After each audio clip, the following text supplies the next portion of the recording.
మనం ఎడపల్లి ఎంఆర్ఓ దత్తాద్రి గారితో ఉన్నాము.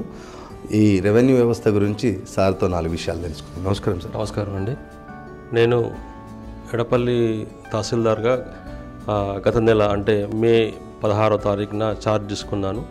ఈ అవకాశం ఇచ్చినటువంటి మన జిల్లా కలెక్టర్ గారికి చాలా కృతజ్ఞత తెలియజేస్తున్నాను. అదేవిధంగా ఈరోజు మనం జూన్ 2వ తారీఖు తెలంగాణ అవతరణ దినోత్సవం కూడా అత్యంత వైభవంగా జరుపుకున్నాం. ఇక్కడ లోకల్గా ప్రజలు కానీ మన ప్రెస్ సహోదరులు కానీ చాలామంది కూడా ఈ కార్యక్రమానికి హాజరై విజయవంతం చేశారు. దానికి కూడా చాలా ధన్యవాదాలు తెలియజేస్తున్నాను. సరే, అంటే మండల్లో ఎంఆర్ఓ గారి పనితనం ఏంటి అని కొంతమందికి చాలామందికి తెలియకుండా ఉన్నారు సార్. ఇవాళ దేని విషయంలో ఎక్కడికి రావాలి, ఎంపీడీఓ దగ్గరికి ఎక్కడ ఏ విషయంలో వెళ్ళాలి, ఎంఆర్ఓ దగ్గరికి ఏ విషయంలో రావాలి అనేది కొంచెం కన్ఫ్యూజన్లో ఉన్నారు కొంతమంది. మీరు దానికి కొంచెం ఏమైనా సమాధానం? అట్లా కన్ఫ్యూజ్ కావాల్సిన అవసరం ఏం లేదు. నా ఉద్దేశం ఏంటంటే ఏ దరఖాస్తు అయినా డైరెక్ట్గా తహసీల్దార్ని కలిస్తేనే కరెక్ట్గా దానికి కరెక్ట్ పరిష్కారం దొరుకుతుంది. ఈ విషయంలో మన ఎడపల్లి మండల ప్రజలకు తెలియజేసిందంటే మీరు ఎవరిని కూడా కలవడానికి అవసరం లేదు. డైరెక్ట్గా నేను ఇక్కడే ఉంటాను ఆఫీస్ అవర్స్లో. మీరు ఆఫీస్కి వచ్చినప్పుడు నన్నే డైరెక్ట్గా కలవండి. నన్ను కలిసిన తర్వాత దానికి సంబంధించిన ఏ వ్యక్తికైనా నేను సూచిస్తే తర్వాత ఆయనకు కలవండి. ఎందుకంటే పరిష్కారం అనేది అవుతుందా కాదా, దీనిలో ఉన్న ఇబ్బందులు ఏంటి నేను క్లియర్గా చెప్తాను. అయ్యేది ఉంటే ఆపేది లేదు, కానిది ఉంటే చేసేది లేదు. ఈ విషయంలో మాత్రం చాలా ఖచ్చితంగా ఈ ప్రిన్సిపల్ని పాటించాల్సుకున్నాను. కాబట్టి ఎడపల్లి ప్రజలకు ఈ విషయం గమనించి మీరు డైరెక్ట్గా నన్నే సంప్రదించి దానికి సంబంధించిన పరిష్కారం తెలుసుకోవాలని కోరుతున్నాను. సరే, ఏదైతే ఇప్పుడు మీరు వచ్చిన 15 రోజులలో ఇక్కడ వివాదాలు కానీ భూ సమస్యలు కానీ ఏమైనా గుర్తించారు సార్? మీ దృష్టికి ఏమైనా తీసుకొచ్చారు సార్ ఎవరన్నా? ఉన్నాయి కానీ ఇక వీటిని మన నిబంధనలకు లోబడి మన పై ఆఫీసర్ దృష్టిలో కూడా తీసుకెళ్ళి అండర్ ద రూల్స్ ఏ ప్రకారంగా ఉంటే ఆ ప్రకారంగా చేస్తాము. అన్నింటినీ చేయలేము. రూల్స్ ప్రకారం ఉన్నవాడి పై ఆఫీసర్ల ఆదేశాల ప్రకారం ఎలా చేయమంటే అలా ఫాలో అవుతాం సార్. సరే, ఈ ఎంఆర్ఓ వ్యవస్థలో రెవెన్యూకు సంబంధించి చూసుకోవాలి, ఇటు రిజిస్ట్రేషన్లు కూడా మీకు అప్పచెప్పారు, ఇంకోటి ఫస్ట్ క్లాస్ మేజిస్ట్రేట్ పవర్స్ కూడా మీకు ఉన్నాయి. ఇవన్నిటిని కూడా అంటే కలిసి చేయాలి అని అంటే వర్క్ బర్డన్ కూడా చాలా ఉంది తమపై అని తెలుస్తూ ఉంది సార్. దాని గురించి ఏమని చెప్తాను? వర్క్ బర్డన్ ఉంటుంది, కానీ ఏది చేసినా మన జాబ్ చార్ట్ ప్రకారమే చేయాలి. కాబట్టి ప్రభుత్వం ఎలా ఆదేశిస్తే అలా చేయాల్సి ఉంటుంది. కాబట్టి మేము అన్నిటినీ అంటే ఒక క్రమ పద్ధతిలో దీన్ని ఒక టైం టేబుల్, అంటే ఈ టైంలో ఈ రిజిస్ట్రేషన్స్, నెక్స్ట్ ఆఫీస్ వర్క్, తర్వాత రిపోర్టింగ్ ప్రాసెస్, ఫీల్డ్ విజిట్స్ అన్నీ ఒక క్రమ పద్ధతిలో అడ్జస్ట్మెంట్ సర్దుబాటు చేసుకొని దేనికి ప్రియారిటైజ్ చేయాలో దానికి ప్రియారిటీ ఇచ్చి ఆ పనిని ముందు వేసుకొని వెళ్తాం. పని లేకుండా మా ఫీల్డ్ విజిట్ ఉన్నప్పుడు ఫీల్డ్ విజిట్కి ఇంపార్టెన్స్, లేదా మీటింగ్స్ ఉంటే మీటింగ్స్ ఇంపార్టెంట్, రిజిస్ట్రేషన్స్ కూడా మోస్ట్ ఇంపార్టెంట్. అది కూడా ప్రజల కోసం ఉద్దేశించిందే కాబట్టి నో ప్రాబ్లం, దాన్ని కూడా మేము అటెండ్ చేస్తాం. అంటే ఈ రిజిస్ట్రేషన్లో పానీలు ఉన్నాయి కదా సార్, ఏ పానీలు ఉంటాయి సార్? ఏ పానీలతో అంటే స్లాట్ బుక్ చేసుకోవాలి, ఏ పానీలు మనకు అందుబాటులో ఉంటాయి సార్? స్లాట్స్ ఆల్రెడీ మనకు మీ సేవల భూభారతి పోర్టల్లో అన్ని స్లాట్స్ అంటే మాడ్యూల్ వైజ్గా ఉన్నాయి. వారసత్వం సంబంధించిన బదిలీలు, సేల్స్ అంటే అమ్మకాలు కొనుగోలు సంబంధించిన బదిలీలు, గిఫ్ట్ దానం అంటే గిఫ్ట్ బహుమతి కింద ఇచ్చే ట్రాన్సాక్షన్స్, ఇట్లా 3 రకాలుగా ఉంటాయి. ప్లస్ ఆర్గనైజేషన్ సంబంధించినవి, అదేవిధంగా వాటికి సంబంధించినవి ఏదైనా కానీ మన భూభారతిలో ఉన్నటువంటి స్లాట్స్ కిందనే బుక్ చేసుకోవాలి. అది దాంట్లో వస్తేనే మనం ఇక్కడ చేయగలుగుతాం, రాని చేయలేము. భూభారతి అంటే ఏంటి సార్ అసలు? అంటే భూభారతి వచ్చిన నుంచి మీకు వర్క్ కూడా పెరిగిందా సార్? భూభారతి అనేది ఇంతకుముందు ఉన్న ధరణి పోర్టల్ స్థానంలో దాంట్లో ఉన్న కొన్ని లోటుపాట్లను సరిదిద్ది మొన్న ఏప్రిల్ 14వ తారీఖు నాడు అంబేద్కర్ జయంతి రోజు ఈ కొత్త చట్టాన్ని మన ప్రజల కోసం జారీ చేయబడ్డది. ఇది చాలా అంటే ధరణి తర్వాత కొద్దిగా అంటే దాని తర్వాత చాలా అంటే ప్రజలకు ఉపయోగకరంగా ఎక్కువ అంటే పవర్స్ని డెలిగేట్ చేసి అంటే కలెక్టర్ స్థాయి నుంచి మళ్ళీ ఆర్డీఓ స్థాయి నుంచి మళ్ళీ తహసీల్దార్ స్థాయి నుంచి ఎవరికి ఏ లెవెల్లో ఆ స్థాయిలో కొన్ని పవర్స్ని సెగ్రిగేట్ చేసి అంటే ప్రజలకు ఎక్కువ ఇబ్బంది కలగకుండా సులభతరంగా దీన్ని తయారు చేశారు. సార్ ఈ ఏరియాలలో పర్టికులర్గా వీళ్ళు అని మాకు తెలియదు సార్.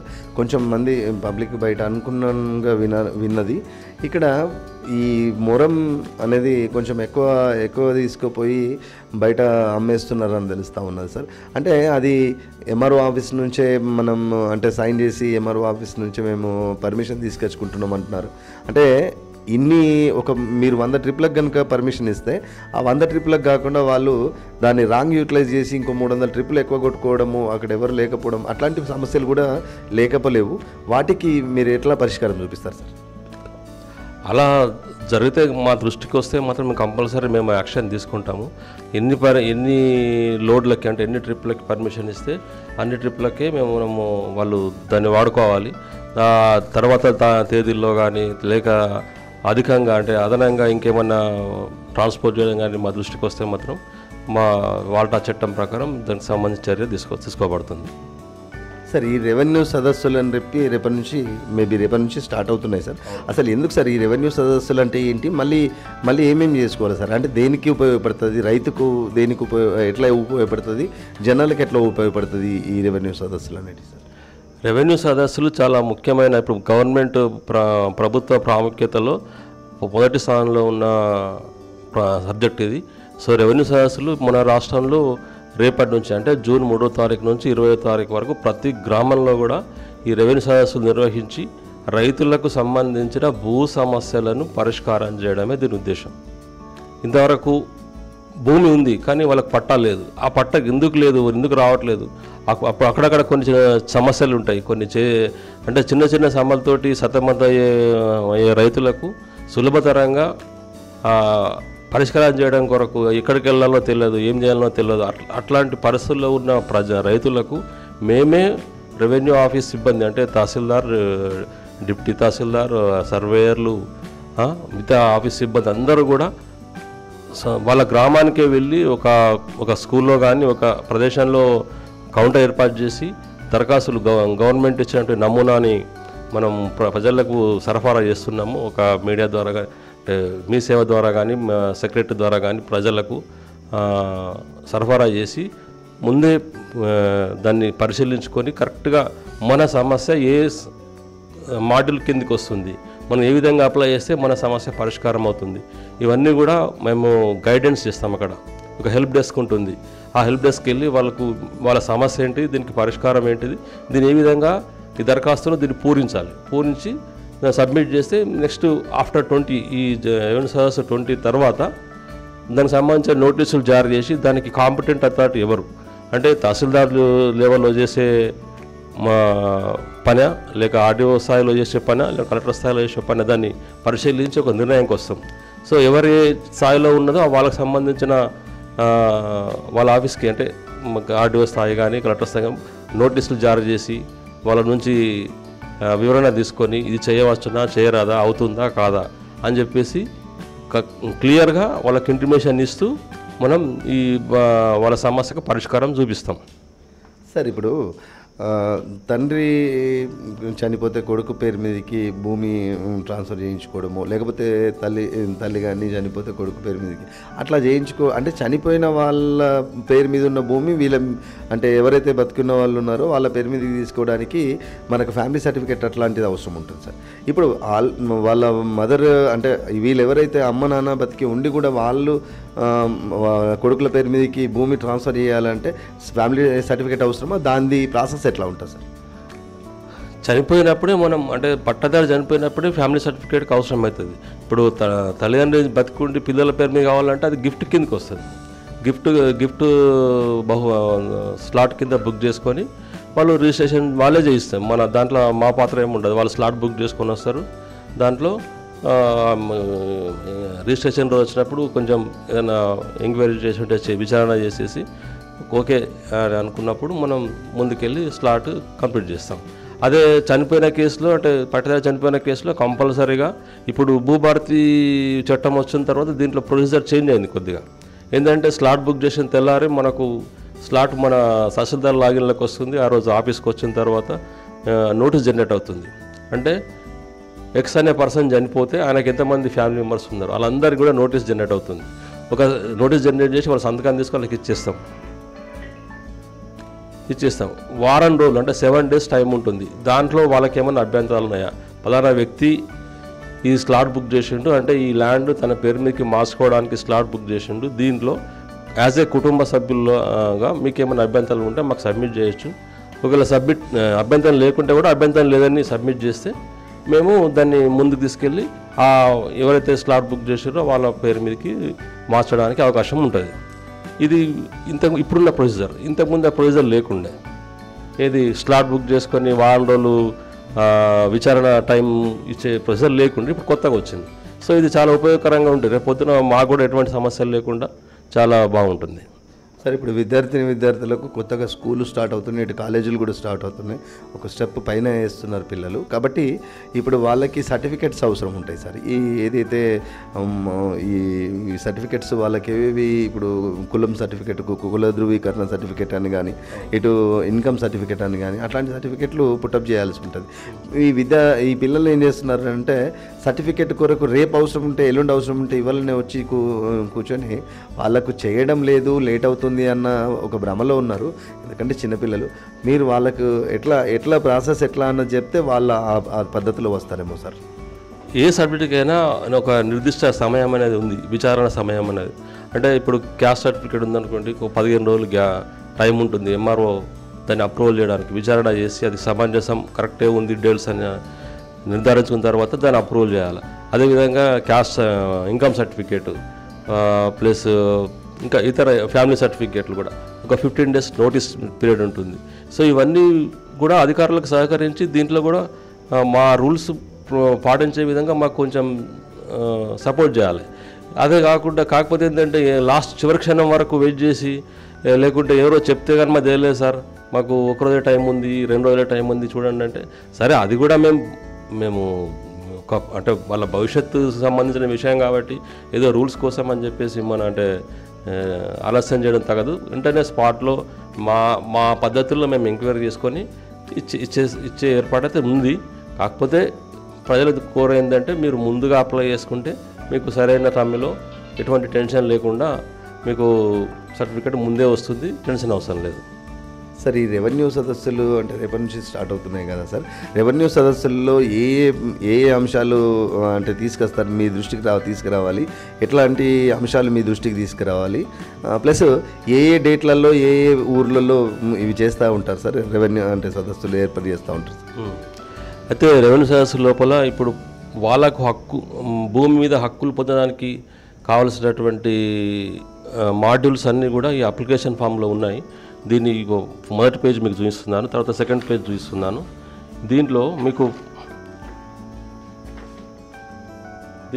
10వ కాలం మొదటి పేజీలో దరఖాస్తుదారుకు సంబంధించిన వివరాలు ఉన్నాయి. అంటే ఏది యజమాని పేరు, తండ్రి పేరు, ఆధార్ నంబరు, ఊరు పేరు, పాస్ పుస్తకం నంబరు, ఖాతా నంబర్ ఇవి ఉన్నాయి. నెక్స్ట్ సెకండ్ పేజ్కి వచ్చేసరికి మనకు ఏ సర్వే నెంబర్లో ప్రాబ్లం ఉంది ఆయనకు సంబంధించినంత వరకు, అంటే భూ సమస్య ఏంటి ఆయనకి భూభారతిలో ఉంది కానీ డిజిటల్ సైన్ కాలేదు, పట్టా పాస్బుక్లకు రాలేదు, లేదా తండ్రి దగ్గర చనిపోయిండు ఆయన పేరు మీద భూమి ఉంది కానీ ఆయన పేరు మీకు బదిలీ కాలేదు, లేదా ప్రొహిబిటెడ్ ల్యాండ్స్ లిస్టులో ఉంది కానీ అది పట్టా భూమి ఆయన పట్టా పాస్బుక్లోకి అది జారీ అంటే నమోదు కాలేదు. సో ఇట్లా వారసత్వం సంబంధించినవి, బాగా పంపకాలు, సాదా బైనామా అంటే తెల్ల కాగితం మీద అప్పట్లో సాదా బైనామా పేపర్ మీద కూడా అమ్మకాలు కొంచెం జరిగేవి కాబట్టి అట్లాంటి విషయాలు కూడా ఈ రెవెన్యూ సదస్సు లోపల మనం పరిష్కారం చూపిస్తాం. ఖచ్చితంగా ఇది టైం బౌండెడ్ ప్రోగ్రాం కాబట్టి దీంట్లో మీకు ఎలాంటి సమస్య ఉన్నా మీరు మీ ఊర్లో రెవెన్యూ సదస్సు నిర్వహించిన రోజు వచ్చి మా యొక్క సహకారం తీసుకొని మీరు సరైన విధంగా దరఖాస్తు నింపి ఇచ్చిన తర్వాత దీనికి నోటీసులు జారీ చేసి దానిపై చర్య తీసుకోబడను. ఈ భూ కబ్జాదారులు అనేటోళ్ళు ఎవరన్నా మీ మీ దృష్టికి వచ్చారా సార్? ఇక్కడ అట్లాంటి ప్రాబ్లమ్స్ ఏమైనా ఉన్నాయా సార్? వస్తున్నాయి. దానికి కూడా ఒక యాక్ట్ ఉంది. దాని ప్రకారం కూడా నోటీసులు జారీ చేసి మా పై అధికారుల దృష్టిలో వెళ్ళి చట్ట ప్రకారం ఎలా చేయాల్సి ఉంటే ఆ విధంగా మేము యాక్షన్ తీసుకుంటాం. సార్ చివరిగా ఇటు ప్రజలకు, ఇటు రైతులకు, ఇటు రెవెన్యూ అంటే మీ దగ్గర ఉన్న రెవెన్యూ వ్యవస్థకు కానీ వీళ్ళందరికీ మీరు ఇచ్చే సందేశం ఏంటి సార్? సో ఎడపల్లి మండలం విషయానికి వస్తే మీరు ప్రజలకు చెప్పేది ఏంటంటే, మీరు తహసీల్ ఆఫీస్ కార్యాలయానికి వచ్చి ఎప్పుడైనా రావాలండి. ఆఫీస్ సమయం లోపల మీరు ఎవరైనా రావచ్చు. అంటే వాళ్ళ సమస్య గురించి క్షుణ్ణంగా దానికి సంబంధించిన పేపర్స్ తీసుకొని వస్తే స్వయంగా డైరెక్ట్గా తహసీల్దార్ని కలిసి నన్ను కలిసి మీకు కావాల్సిన పరిష్కారాన్ని పొందవచ్చు. అదే కానీ పలానా వ్యక్తి ద్వారా పోతే పని అవుతుంది, పలానా వ్యక్తి ద్వారా పోతే పని అవుతుంది అని చెప్పేసి అట్లా ఏం భ్రమలో ఉండకుండా ఏ సమస్య అయినా డైరెక్ట్గా నా దృష్టికి తీసుకురండి. నేను పరిష్కారం దానివల్ల ఏ విధంగా అవుతుందో చూపించి దాని పరిష్కారం చూపిస్తాను. చూసాం కదా దత్తాత్రేయ గారు ఏం చెప్తా ఉన్నారు అని అంటే, మరో దత్తాత్రేయ గారు ఏం చెప్తా ఉన్నారు అని అంటే, ఎవరు ఏ సమస్య అయినా డైరెక్ట్గా నా దగ్గరికి రండి, నేను చేయడానికి రెడీగా ఉన్నాను. ఇక్కడ మా ఆఫీస్ నుంచి ఏదైతే వర్క్ ఉంటుందో ఆ వర్క్ మొత్తం మేము చేయిస్తాము. కానీ ఎవరినో నమ్మి మీరు మోసపోవద్దు. ఎవరికో డబ్బులు ఇచ్చి ఎవరికో ఏదేదో దళారీ వ్యవస్థ ఏదైనా నడిస్తే అట్లాంటి వ్యవస్థ కనుక పనిచేస్తూ ఉంటే వాళ్ళని నమ్మి వాళ్ళకి డబ్బులు ఇచ్చి అది ఏదో మిస్గైడ్ కాకుండా డైరెక్ట్ మా దగ్గరికి రండి, మేమే మీకు అన్ని పనులు చేసి పెడతాం. అంతేకాకుండా ఇప్పుడు ఉన్న విద్యార్థులు ఇప్పుడు మళ్ళీ అకాడమిక్ ఇయర్స్ వస్తున్నాయి. మళ్ళీ విద్యార్థులు చదువుకు సర్టిఫికెట్లు కావాల్సి ఉంటుంది. కాబట్టి సర్టిఫికెట్లు కావాలి అనుకుంటే అప్లికేషన్స్ అనేటివి కొంచెం ముందుగానే పెట్టుకుంటే ఇక్కడ కూడా వాళ్ళకి చాలా పనులు ఉంటాయి. కాబట్టి ముందుగానే మీరు వాళ్ళ దృష్టికి తీసుకొస్తే అప్లికేషన్స్ చేసి ఇస్తారన్నట్టు తొందరగానే వేసి ఇస్తామని చెప్పి చెప్తా ఉన్నారు. రేపటి నుంచి భూభారతి అనే ఒక భారతి అనే సదస్సులు అనే ప్రోగ్రాం కూడా స్టార్ట్ అవుతుంది. ఇప్పుడు ఇందాకే చెప్పాడు ఎక్కడెక్కడ డేట్స్ ఉన్నాయో ఆ డేట్ ప్రకారం అక్కడికి వెళ్తే ఆ సమస్యలు కూడా పరిష్కరించుకోవచ్చు అని చెప్తా ఉన్నారు. చూస్తూనే ఉండండి చట్టం టీవీ.